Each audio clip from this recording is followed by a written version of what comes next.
राष्ट्रवादी Congress party के नाम के बाद अब बारामती निर्वाचन क्षेत्र को लेकर शरद पवार और अजीत पवार आमने सामने आ गए हैं। दोनों के बीच तनातनी जारी है। महाराष्ट्र के उप मुख्यमंत्री अजीत पवार ने शुक्रवार को बारामती से उम्मीदवार उतारने और साथ ही सांसद सुप्रिया सुले पर निशाना साधकर चुनावी बुगुल फूंक दिया है।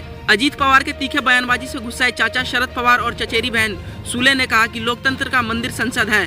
कल जिस तरह से संसदीय प्रक्रियाओं का मजाक उड़ाया गया वो काफी दर्दनाक था।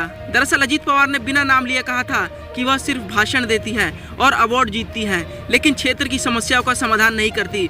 उन्होंने कहा था कि हम ऐसे लोगों को संसद में नहीं भेज सकते जो समस्याओं का समाधान नहीं करते। सिर्फ संसद में भाषण देने से कुछ नहीं होता।